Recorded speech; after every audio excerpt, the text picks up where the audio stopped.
Sí, tío. Hola, buenas tardes. Buenas tardes, profe. Good night, profe. La fija, profe, para esta PC. Buenas tardes, buenas tardes. Good night, teacher. Buenas tardes, profe. Uno está en Europa, creo. Buenas noches, me dicen. Guten Morgen, Ah, profe. ya. Buenas tardes, A ver, profesor. buenas tardes, buenas tardes. Profe, Profe, A las ver, fijas. ¿hace muchachos. esa clase viene? ¿Hace esa clase viene, profe? Las fijas, me dicen acá. De Profe, ¿esta inglés, No, clase los viene? fijos ¿No que viene, no? ya tienen Profe, que. le compro sus mostritos y pasa la fija. Ah, con por mostrito dos, y por todo. dos, por dos. Una Coca-Cola de regalo, profe. Ya sabe A cómo ver, es. Profe, muchachos. yo le regalé una Miren, cariñosita. yo, de todas maneras, tenemos que hacer el tema de hoy porque vaya a ser que venga, ¿no? Pero igual, pues, al final de la clase podemos darnos un tiempito a ver qué consultas tienen, ¿ya? Para ver como Minutos hice antes, un profe. pequeño repasito. ¿Ya? Pero de todas maneras, primero vamos a avanzar la clase de hoy. Profe. Acabe A una ver, hora antes, hoy profe. Para las fijas. ahí ya, pues, ya nos quedamos un poquito más, ¿no? Para los que se quedan, siempre hay ahí su Chocolatito. refuerzo, ¿no? Profe, ¿hace la clase de venir? ¿Hace esa clase de venir o no? Es que, como te digo, o sea, en sí, mm, lo que nos dicen es que son todos los temas, desde el primer tema, ¿no? Pero claro, igual mira, si por alguna razón no viniera este tema o no entrara en el conjunto, ¿no? Igual entraría en el grupo de la práctica 2, ¿no? Lo que estaba mencionando el profesor, ¿no? Porque en la práctica 2 si no, como no vino en la uno, de todas maneras va a venir en la práctica 2 economía. Entonces, sea por uno o por lo otro, tenemos igual que abarcar el tema, ¿ya? Entonces vamos a trabajar el tema y como te digo, ¿no? Ya al final podemos absolver algunas consultas por ahí. Y bueno, nuestro tema de hoy día es el sistema financiero. ¿Qué es el sistema financiero? Es el conjunto de instituciones, normativas, entidades que permiten trasladar recursos, ¿no? Canalizar dinero entre dos partes. Por un lado tenemos a los agentes superavitarios y por el otro los deficitarios. ¿Quiénes son los superavitarios? Son los que tienen excedentes de dinero, o sea, tienen más ingresos que gastos, o como dice alguien por ahí, tienen plata como cancha, ¿no? O sea, tienen excedentes. Y por el otro lado tienes a los... Ah, a ver, hemos prendido la grabación. A ver, a ver, a ver. No sé si lo hemos prendido. Vamos a empezar, ¿eh? Recording in progress. Bien, entonces estamos hablando sobre el sistema financiero, dijimos, y este sistema financiero permite canalizar los recursos entre los superavitarios y los deficitarios. Los superavitarios, decíamos, son los que tienen excedentes de dinero y los deficitarios, obviamente, lo contrario. Profe, Andan no muy... está compartiendo. A ver, ya, ahí está, ¿no? Entonces, decíamos que los superavitarios son los que tienen excedentes y los deficitarios más bien les falta plata, ¿no? Tienen más gastos que ingresos y necesitan pedir prestado. Ahora, entre estas dos partes pueden hacer tratos, pueden hacer acuerdos, pero hacerlo por fuera del sistema financiero implica una serie de riesgos. Por ejemplo, el riesgo de no pago.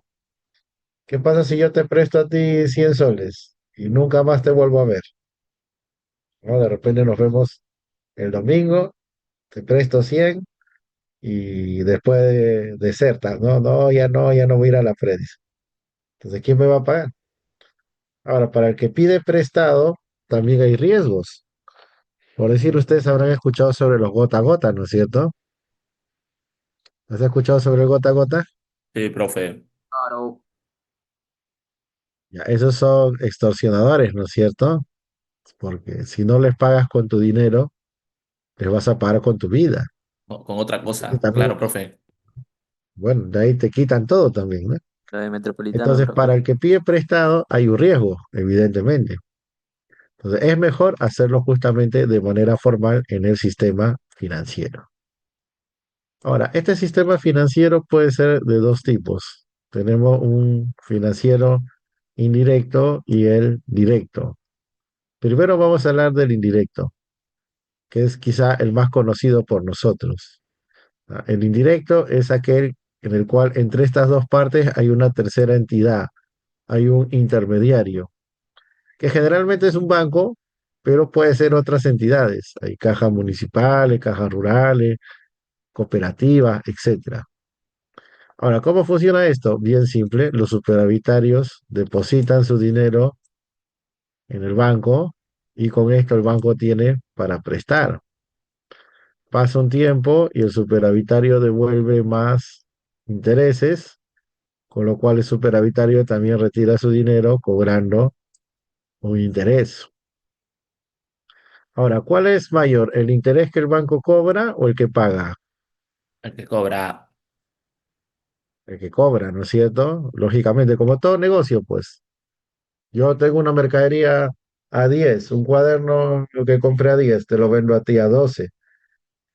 Acá es lo mismo, solo que el banco capta dinero. Para captar dinero va a pagar una tasa, pero a la hora de dar el dinero, dar el préstamo, va a cobrar una tasa mayor. Ahora, esta tasa aquí está, que acá un participante ha requerido empezar. Creo que no, creo que no se puede compartir. Ya bueno. Entonces, lo que estaba consultando era que, o lo que estaba comentándoles es que este interés que el banco cobra se determina con una tasa. A esta tasa se le llama la tía. ¿Qué significa la tía? Significa la tasa de interés activa. Esta es la activa. Ahora, la tasa que el banco paga, ¿cómo se llama? Pasiva. Claro, si esta es la activa, entonces la de acá es la pasiva. Se termina con la tasa de interés pasiva.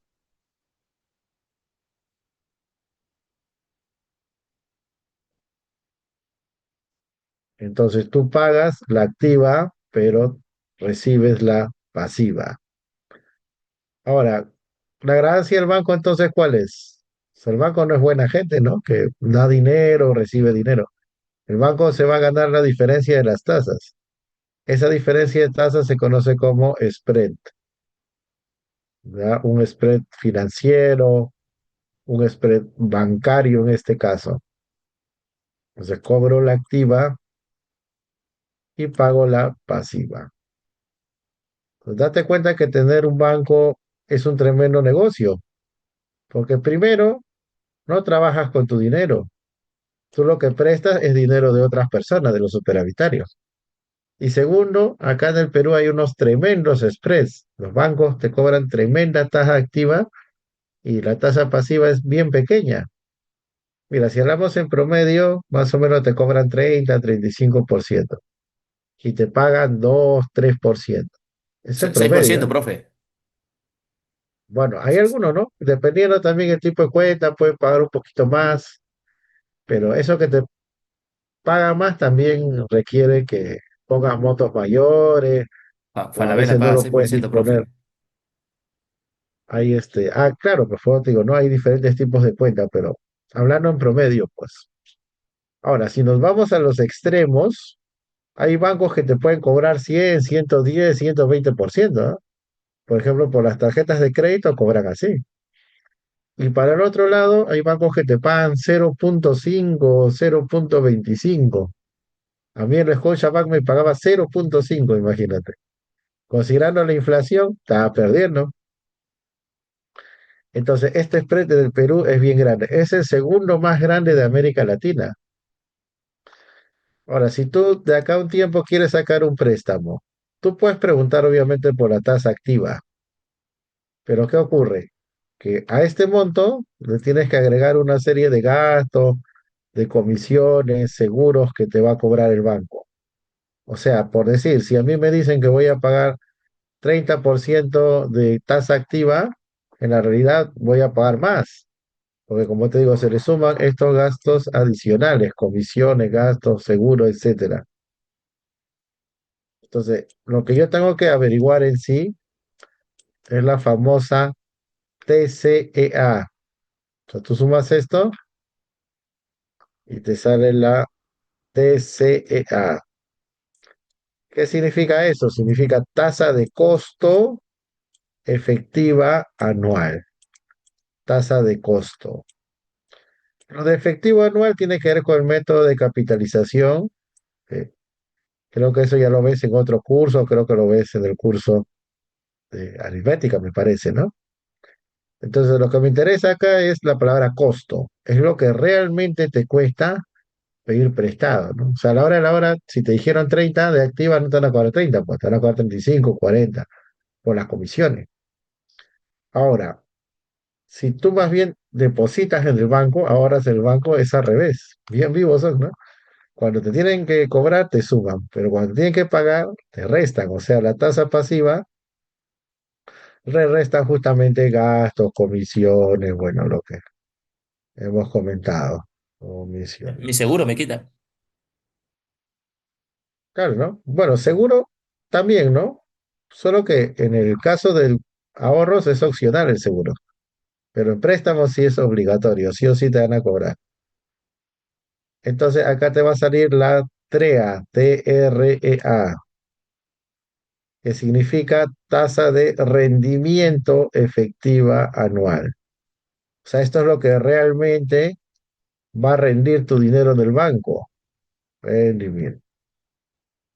Entonces, ya desde hace algunos años, la SBS obliga a los bancos que den esta información. O sea, lo que le dicen es bien sencillo, ¿no? Le dicen, mira, el común de la gente no va a estar viendo que si es activa, si es pasiva, si hay comisiones, si tiene capitalización anual, no.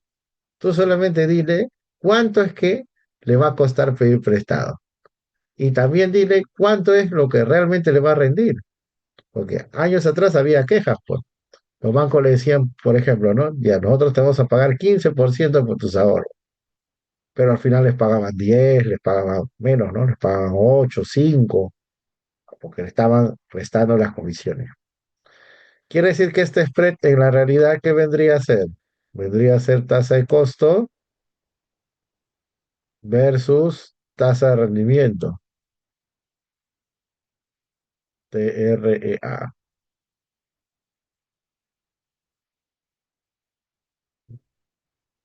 Bien, ¿alguna consulta hasta acá? A ver, por acá creo que hay algunas preguntas.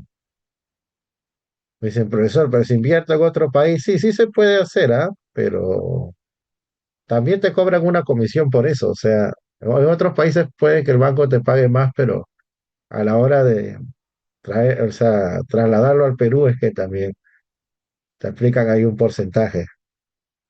Profesor, buenas Después dice, tardes. mejor guardo mi plata en chanchito. A ver, eso justamente da para comentar algo, ¿no? ¿Por qué usar el sistema financiero? Aparte del tema de riesgos. Es porque yo quiero que por lo menos mantenga cierto valor. Si yo tengo el dinero en mi casa, abajo del colchón, entonces con la inflación se va devaluando, ¿no?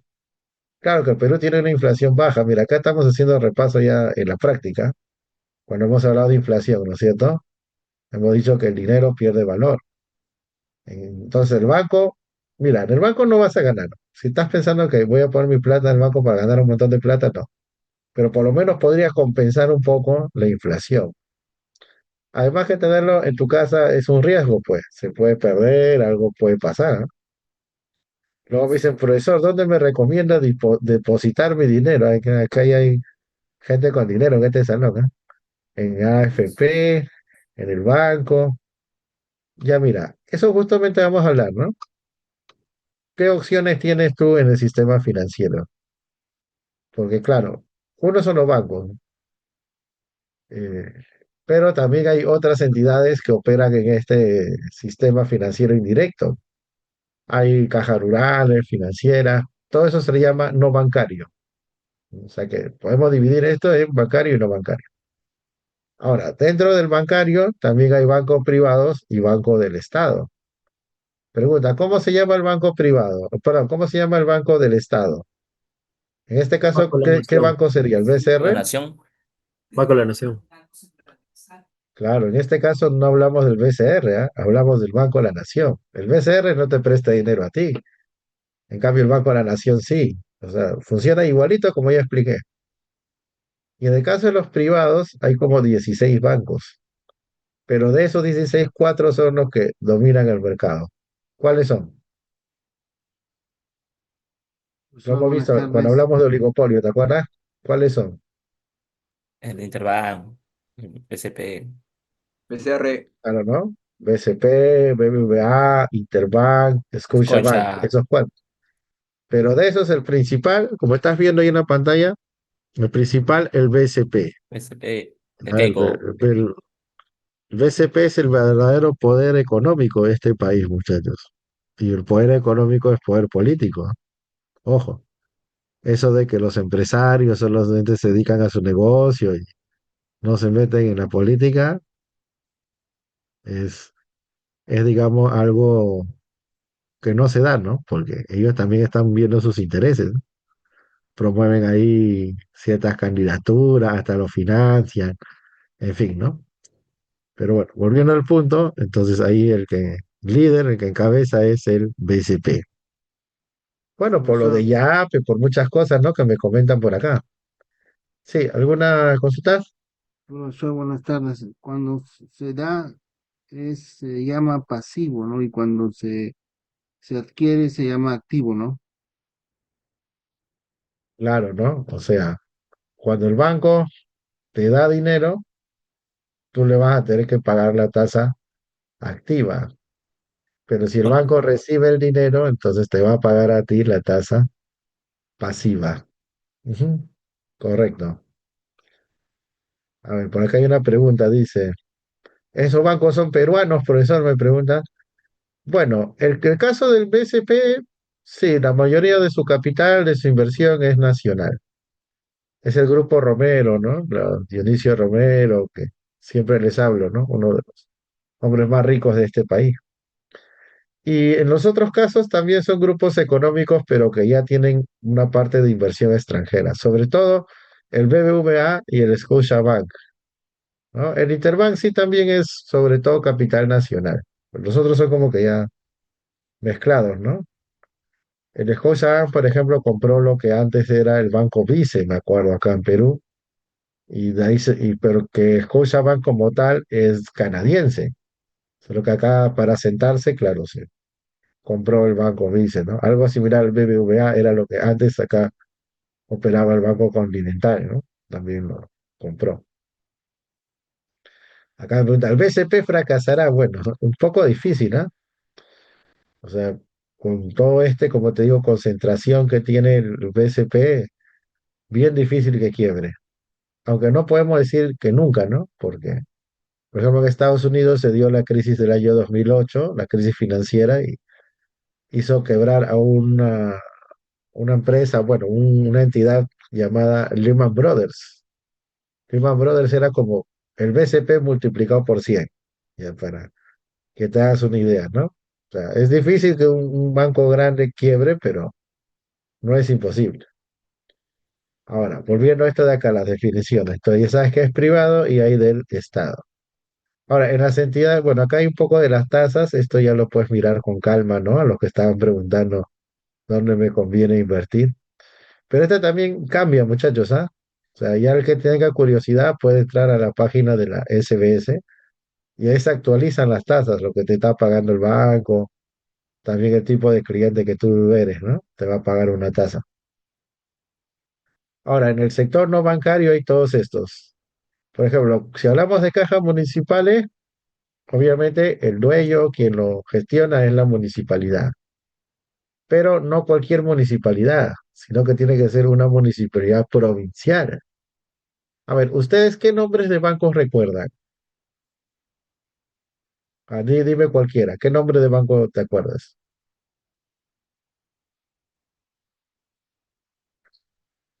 Continental.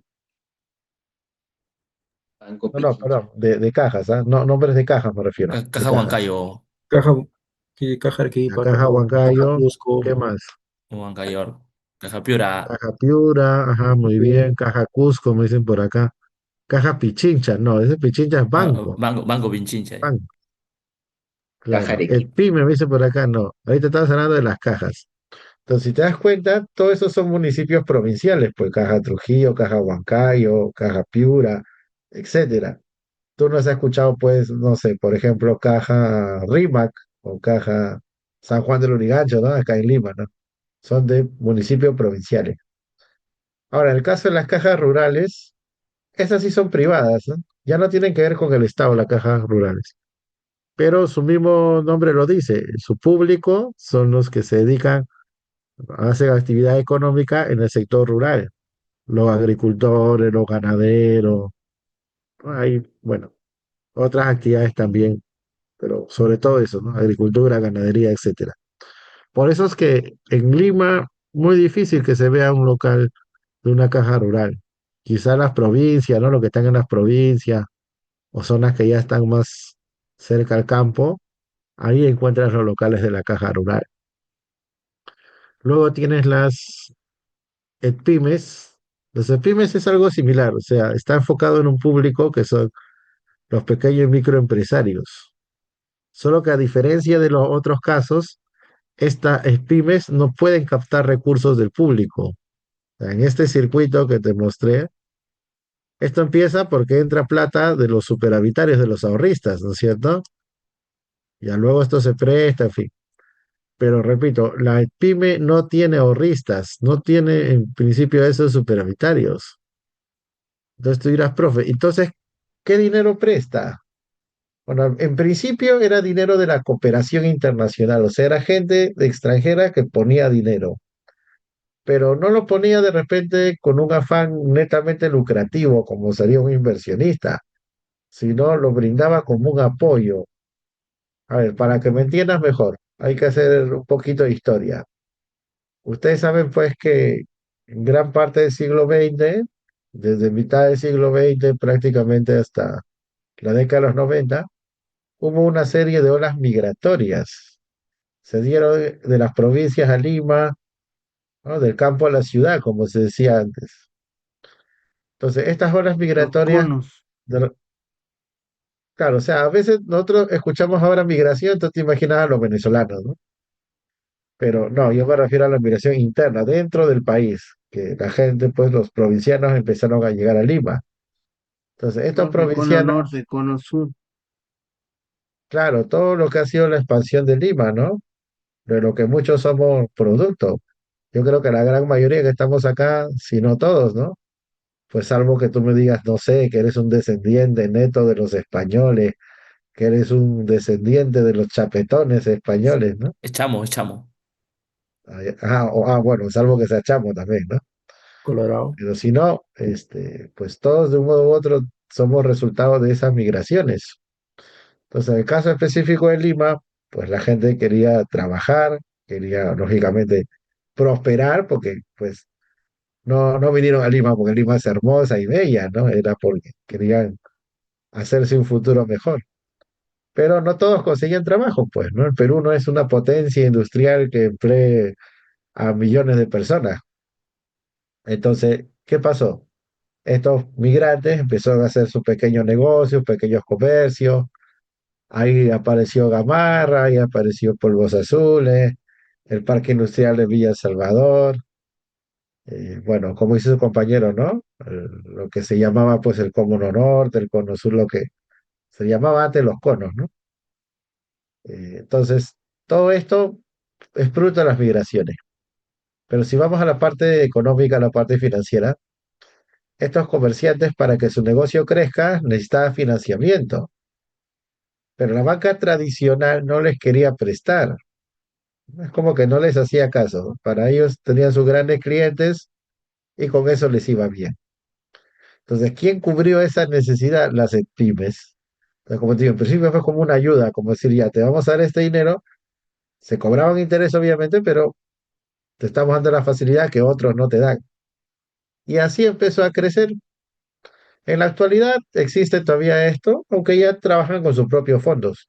Ya han Han hecho un capital que con eso siguen prestando.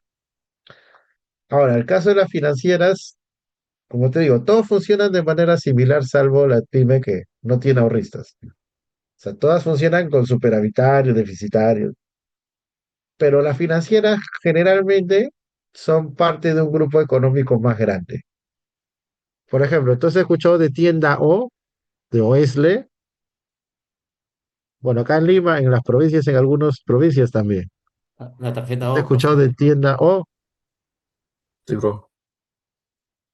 ya Tienda O, Oesle, es más o menos como Ripley, como Saga, se dedica al mismo negocio.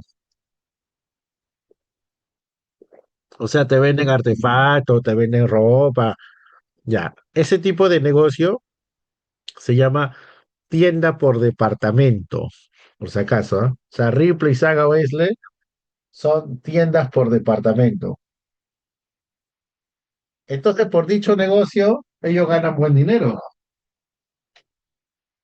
Quiere decir que ellos también son superavitarios. Y como cualquier superavitario, se va a hacer la pregunta, ¿no? Va a decir, ya, ¿y qué hago con esta plata que me sobra? ¿La pongo en un banco peruano? No, pues no me van a pagar ni 1%. Entonces, ¿qué hago? La voy a prestar.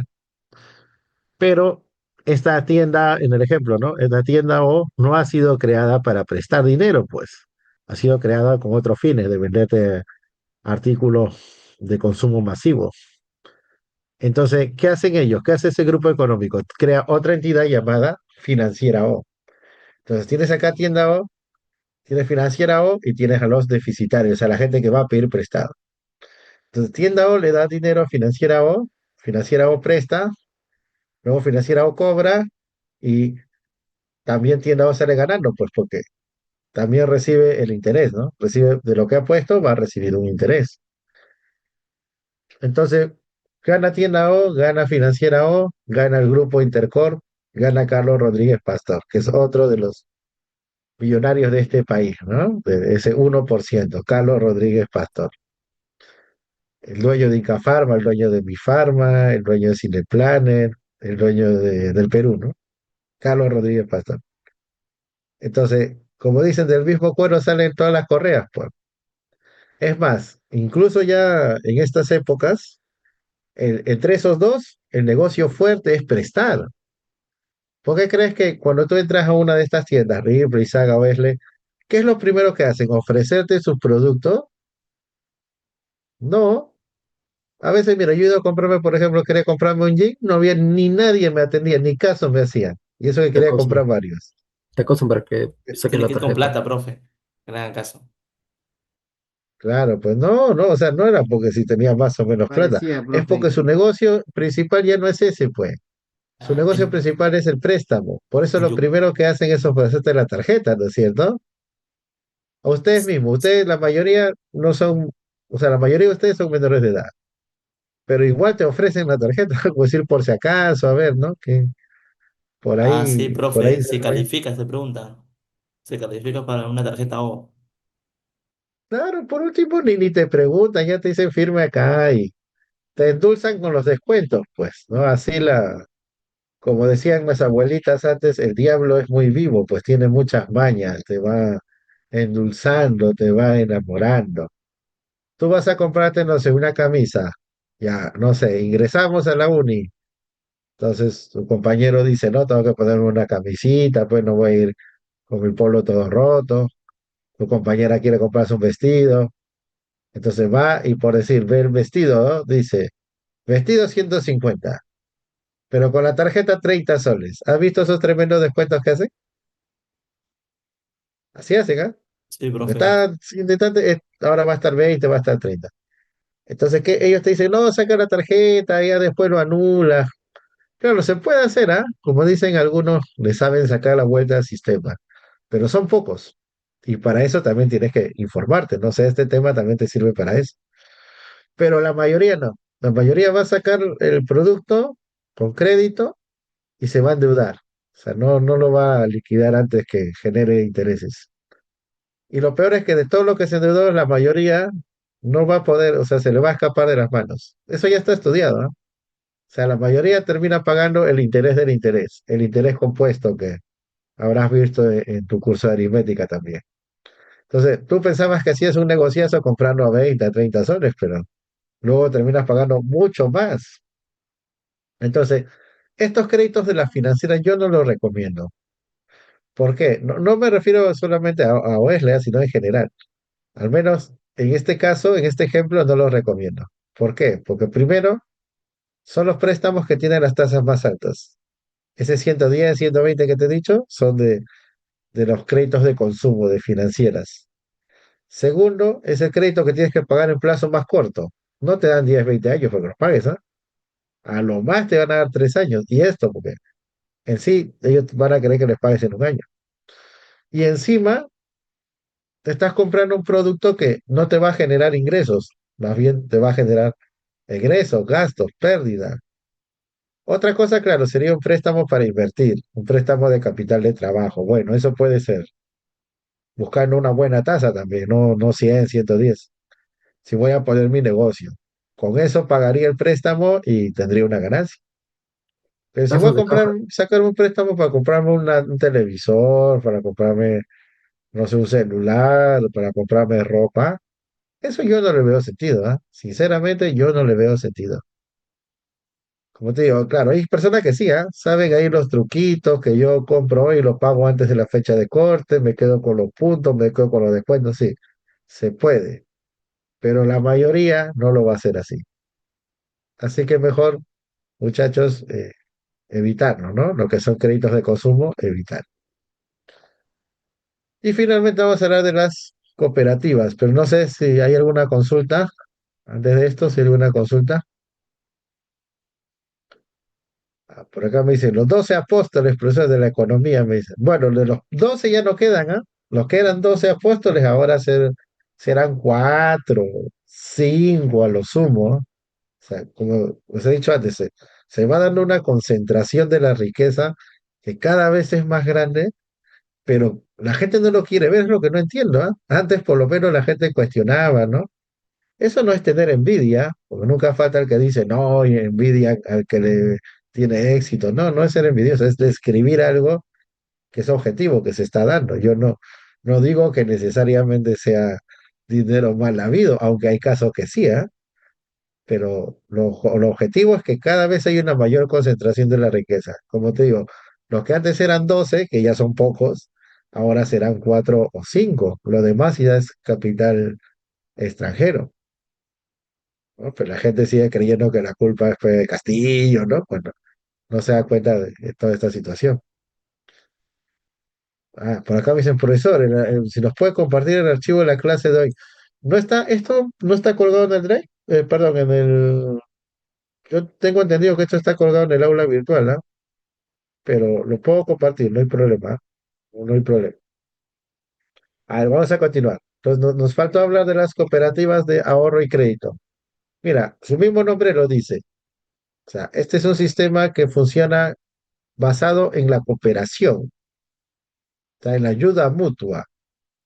Es más, antes ni siquiera se le consideraba propiamente parte del sistema financiero, pero ahora sí, ¿no? Para que pueda ser supervisado por la SBS, se le ha incluido ya desde hace unos años. Entonces, ¿cómo funcionan las cooperativas? En este caso, algunos le llaman sistema 3 en uno. ¿Por qué? Porque las mismas personas juegan estos tres roles. O sea, los mismos van a ser superavitarios, van a ser deficitarios y van a ser el intermediador. A ver, por ejemplo, hablemos de la derrama magisterial. No sé si alguno de ustedes ha... Allá en trigonometría, dice profe, ahí ya están compartidos, ¿ah? Ahí está de trigonometría. Pero bueno, volviendo al punto. Entonces, le decía que eh, estas personas de las cooperativas juegan los tres roles. Yo, por decir, vamos a poner un caso. El ejemplo más conocido, la derrama magisterial. La derrama magisterial es la cooperativa de los profesores de la escuela pública, de los colegios. Bueno, las palabras cooperativa, mutual, derrama son similares, funcionan muy parecido. Entonces, ¿qué ocurre ahí? Los profesores no ganan un montón de plata, ¿no? Los profesores de colegio no ganan aunque con Castillo le subieron a ellos, sí, tienen mucho que agradecerle a Castillo, ¿ah? Bueno, imagino que eso se reflejará en la votación, ¿no? Salvo que sean malagradecidos. Pero bueno, ellos sí les deben mucho a Castillo porque prácticamente casi les han duplicado, ¿no? Imagínate, si tú sumas el incremento de sueldo que les han dado, que les van a dar creo que una pensión de 3.000 y tantos soles, hasta creo que mejor sale ser profesor de colegio, ¿eh? Pero bueno, la cuestión es que pese a los incrementos, no es que ganen un montón de plata, pero eso sí, la unión hace la fuerza, como dicen, porque el gremio de profesionales más grande del país es justamente de la docencia escolar. Bueno, no hay un número exacto, imagínate que ni siquiera el Ministerio de Educación tiene un número exacto, pero más o menos se estima que son como 500.000, ¿no? De todos los niveles de escolar. Entonces, esos profesores ponen dinero en la derrama, ponen un porcentaje, un monto, que no es muy grande tampoco. Pero como ya te dije, la unión hace la fuerza, porque como son un montón, cada uno va a poner una parte, y se junta un montón de dinero, se junta un fondo. Entonces, ¿qué se hace con ese dinero? Se presta. ¿A quién? A los mismos profesores, pues. Ahora, cuando la cooperativa obtiene ganancia, ellos también se benefician. Le dan ahí un dinero o le dan algunas facilidades. ¿Por qué? Porque ellos son socios, pues. Entonces, los profesores son superavitarios, porque están poniendo su dinero ahí. Es como decir que están ahorrando ahí. También son deficitarios porque pueden pedir prestado. Y también son el intermediario, porque todos son miembros de la cooperativa, en este caso de la de Rampa. Entonces, también reciben el beneficio. En un banco tradicional como el BCP no pasa eso. Si el BCP gana dinero, yo no gano nada. Yo pierdo más bien, ¿no? Porque yo estoy pagándole a ellos los intereses. Pero en la cooperativa sí, ¿no? Todos los miembros también se benefician. Y bueno, aparte de esto hay otras entidades. Por ejemplo, acá mencionan a COFIDE. COFIDE se le conoce como Banco de Segundo Piso. COFIDE es una entidad del Estado, pero el COFIDE no te va a dar dinero a ti. O sea, no es que tú tocas la puerta de COFIDE y le dices, oye, necesito 20.000 soles. Lo que ocurre ahí es que a veces los bancos les falta dinero para prestar, aunque no lo creas, pese a todo el dinero que manejan, les puede faltar dinero para dar préstamos. Entonces, COFIDE es que les va a otorgar.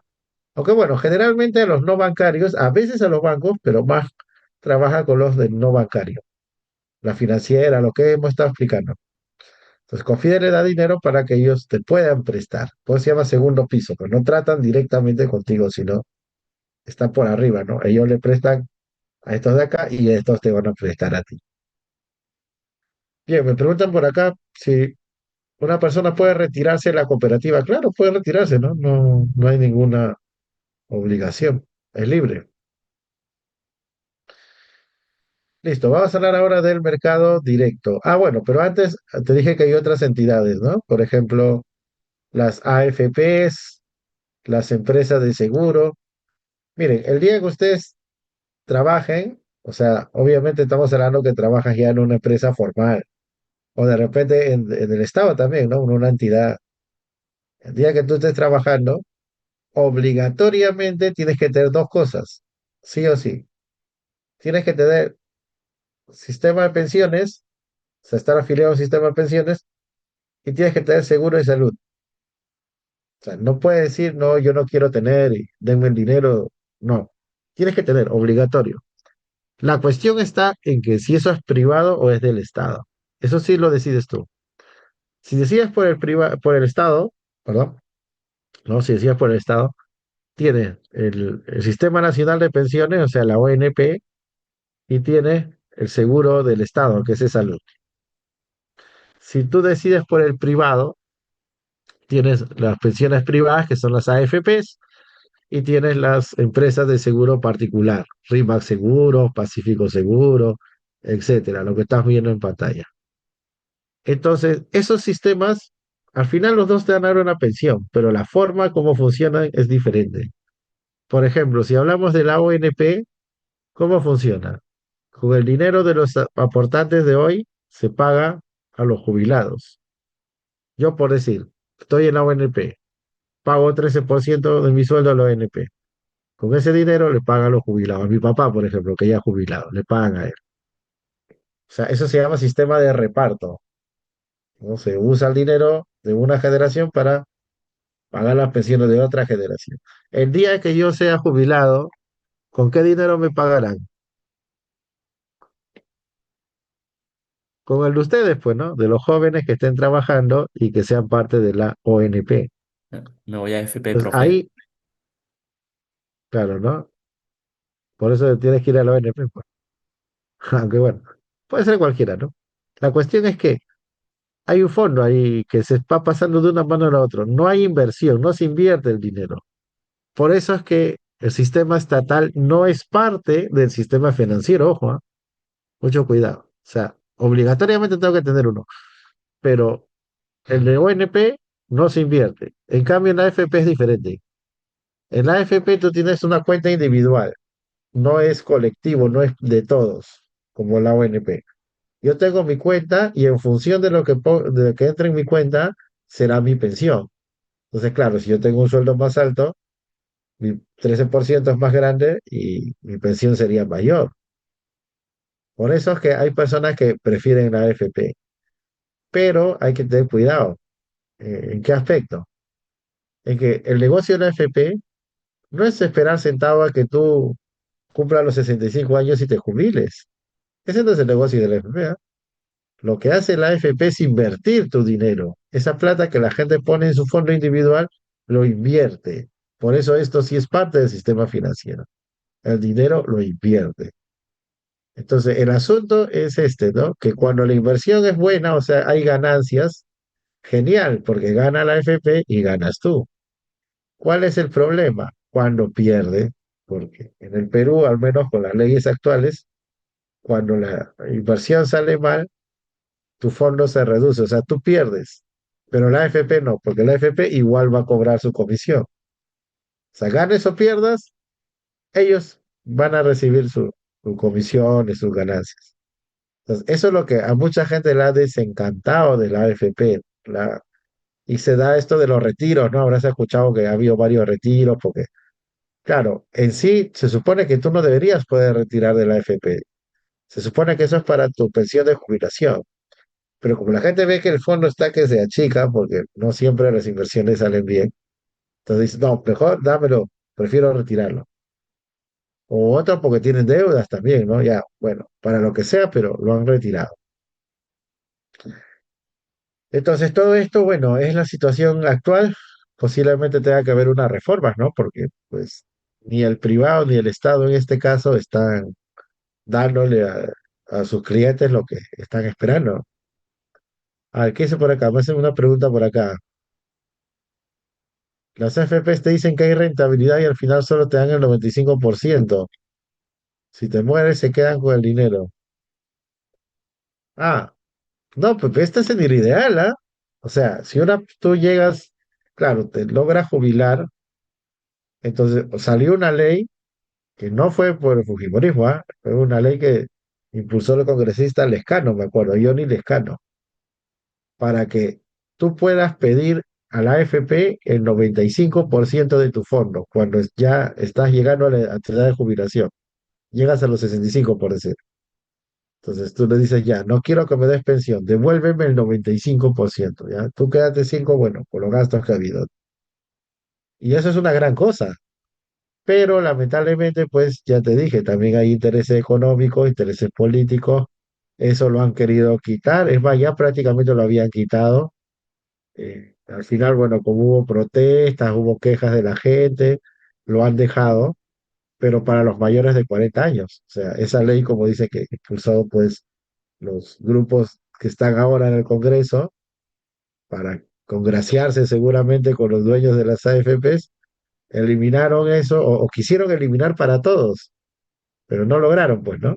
Entonces lo que han hecho ahora es decir, bueno, ya solamente para los que son menores de 40 años. O sea, tú ya no vas a poder retirar, ¿no? Y así como tú, mucha gente joven que está entrando al mercado de trabajo no va a poder retirar, si es que esto prospera, ¿no? Esta intención de las bancadas que dominan el actual Congreso. Pero la gente no sabe eso, pues, o no sabe, o no le toma interés, ¿no? La gente sigue pensando que la culpa es de los comunistas, ¿no? De los del sombrero, dicen, ¿no? Pero ¿quién saca estas leyes? Bueno, en fin. Listo, vamos a hablar ahora del mercado directo. El mercado directo se llama así porque el dinero va de frente del superavitario al deficitario, ya no pasa por un tercero. Ahora, esto no significa que se haga de manera informal. Esto se hace formalmente en la bolsa de valores. En nuestro caso, la bolsa de valores de Lima, pero también hay otras, ¿no? La bolsa de valores de Nueva York, la bolsa de valores de Tokio, en fin, ¿no? Shanghái, dentro de las principales. Entonces, si yo tengo estos dos actores, tengo el superavitario y el deficitario. Pues los superavitarios le dan dinero a los deficitarios, pero los deficitarios le dan valores. ¿Qué son los valores? Son los bonos y las acciones. Bonos, acciones.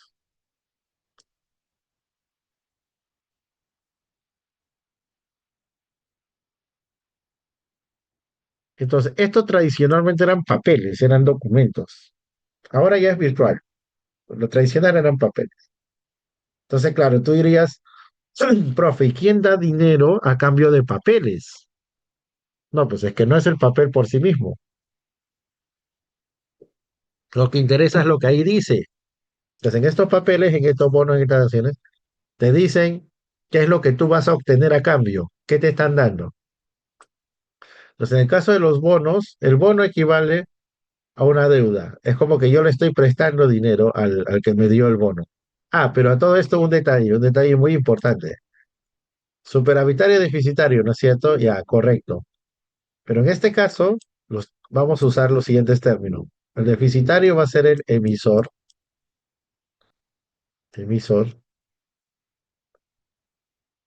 y este es el deficitario. Y el superavitario va a ser el tenedor.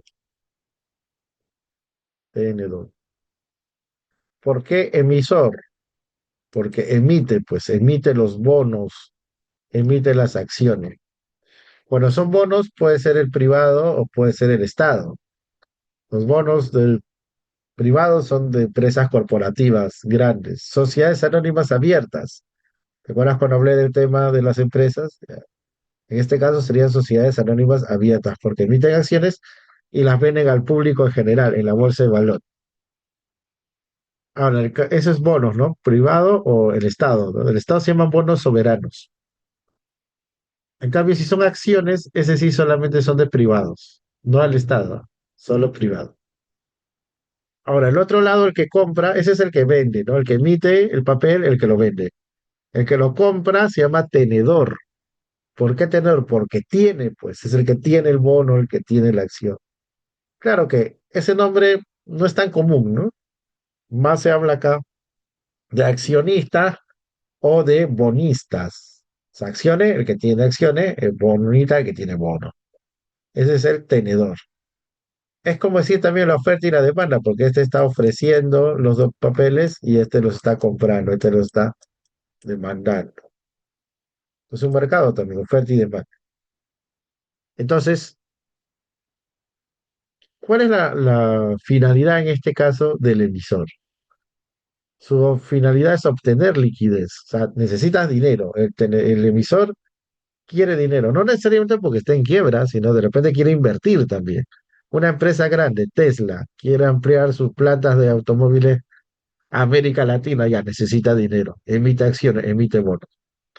Pero en el caso, como te decía, de los bonos, el que compra tiene una deuda a su favor. Yo por decir compro bonos de Tesla por 100, porque me va a pagar 110. Entonces Tesla está endeudado conmigo por ese valor. El bono equivale a deuda. En cambio, cuando compro acciones, lo que estoy adquiriendo es un porcentaje de propiedad de la empresa. A eso se le llama patrimonio o también se le llama capital social. Patrimonio. Entonces, uno es una deuda y el otro es propiedad. El bono, lógicamente, no equivale a propiedad. Ya, no, no tienes derecho de propiedad. En la acción sí. Entonces, si tú eres propietario, ¿qué te correspondería? Bueno, te corresponde de repente tomar decisiones, ¿no? Ser parte de la junta de accionistas ya. Pero aparte de eso, tú ganas una parte de lo que la empresa obtenga, ¿no? Es como cualquier negocio, pues. Yo me junto con mis dos amigos y hacemos chupetes. Los vendemos y a la hora que se vendió todo, nos repartimos la ganancia. Ya, pues es igual, yo compro acciones de Tesla, compro 5% de acciones. Entonces, yo soy socio de Elon Musk. Elon Musk ni me conoce, pero ya somos socios. Entonces, cuando se repartan las ganancias de la empresa, más o menos me tocará en esa proporción, pues del 5%. Entonces, esa repartición de ganancias se llama dividendos. Las acciones pagan eso, pagan dividendos, pagan dividendos. En cambio, el bono, ¿qué me está pagando? Me está pagando un interés, me está pagando un porcentaje del valor del bono. Yo pagué 100, me devolvió 110, a mí está pagando el 10%. Ahora, otra diferencia que resume un poco lo que hemos dicho. El bono es instrumento de renta fija. Las acciones son instrumentos de renta variable. A ver, ¿por qué fija o por qué variable? Lo que pasa es que el bono, ese monto que me va a pagar, el valor que tiene el bono no depende de lo que pasó con la empresa. O sea, a Tesla, por decir, le puede haber ido bien, regular, mal, tener mucha ganancia, poca ganancia, pero ese monto que está ahí determinado es lo que me van a pagar. En cambio, las acciones es variable, ¿por qué? Porque se llama renta variable. Porque como el dividendo es un porcentaje de la ganancia de la empresa, del emisor, entonces si Tesla, por decir, tiene buenas ganancias, a mí me toca buen dividendo. Mi 5% es, pero de una cifra más grande, pues. Si a Tesla le va a regular, a mí también me va a regular. Y si a Tesla le va mal, si tiene pérdidas, entonces, ¿qué me va a pagar? Pues si el dividendo es un porcentaje de la ganancia. Si tiene pérdida, no me va a pagar nada. Si no me paga nada, estoy perdiendo, pues porque he invertido en algo que no me retribuye, no me devuelve nada. Pues se llama variable. Por eso acá en la PPT dice, la empresa puede decidir si reparte o no dividendos. Claro, porque a veces cuando las ganancias son pocas, no lo reparte, ¿no? Dice, no, mejor esto guardamos como ahorro, como reinversión. Entonces, igual, ¿no? O sea, incluso teniendo ganancias, pero yo podría salir perdiendo si sus ingresos son muy pequeños, muy bajos. Entonces, eso es cambiante, ¿no? Eso sí varía. Y bueno, para ir cerrando este punto, mira, esto que te he explicado acá, que es la emisión y la primera venta, esto de acá se llama mercado primario. Bueno, creo que su mismo nombre lo dice, ¿no? Se repito, el primario es la emisión y primera venta, este de acá.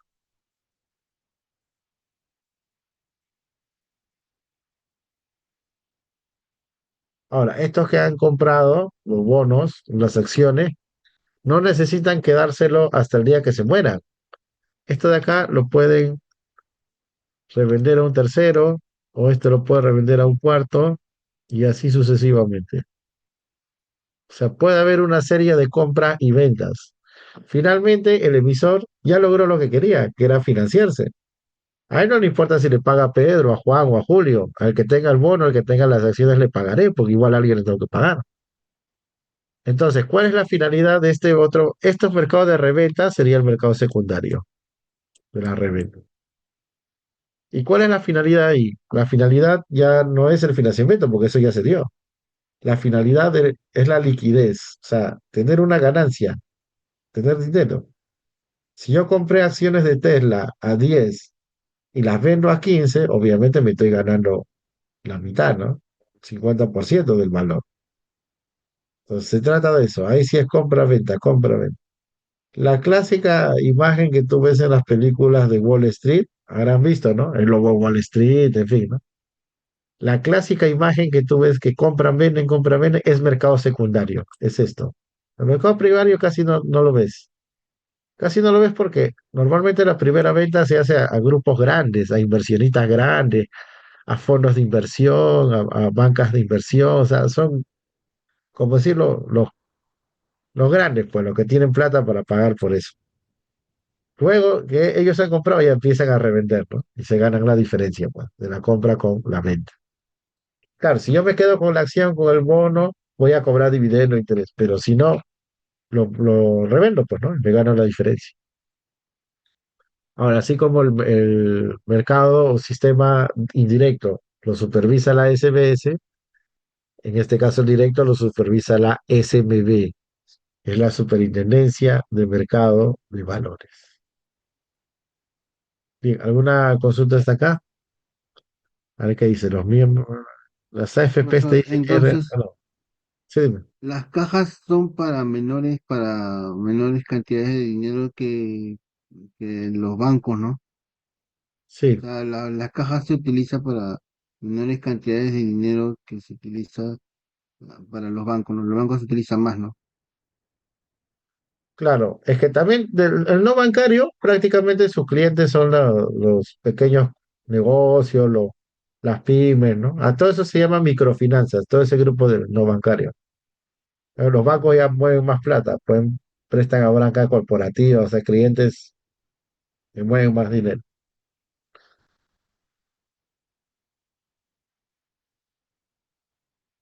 Bien, muchachos, entonces básicamente eso sería el tema de hoy. Dice, profe, las fijas. Bueno, difícil que les pueda resumir todo el curso, muchachos, en unos minutos, pero si tienen alguna pregunta en Esencia, ¿no? concreto, los puedo absolver, claro. Tómese su tiempo, profe. 1 hora normal aún. Allá, nos quedamos una hora más.